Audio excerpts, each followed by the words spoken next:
Ons lees die oordenking vir 13 Junie uit Die Here is my herder met die vriendelike vergunning van Lizet Marie.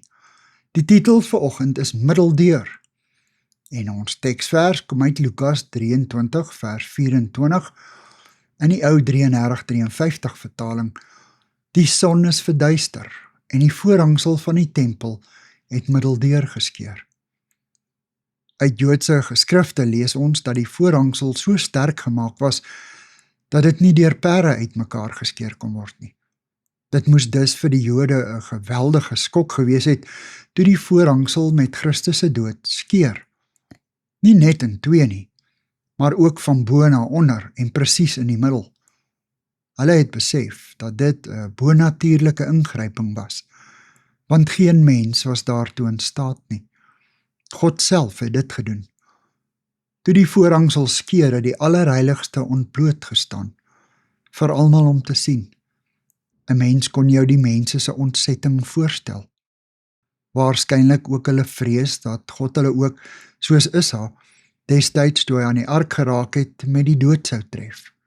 Maar nee, die voorhangsel wat in twee geskeur het bevryding gebring.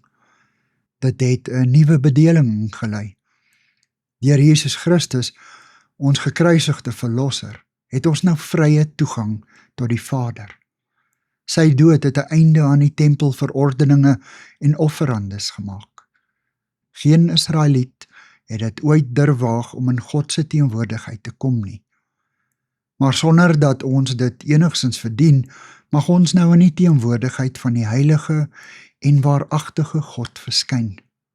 Die lam is geslag, sy bloed is gesprinkel, en die voorhangsel is vir ewig en altyd geskeur.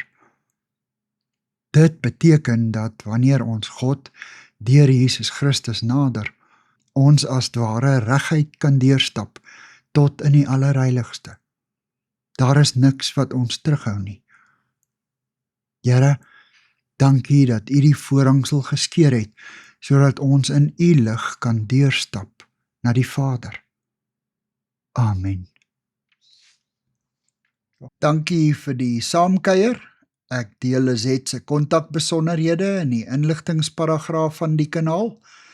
Daar is ook skakels na voorlesings van Lizet se ander publikasies wat hier beskikbaar is.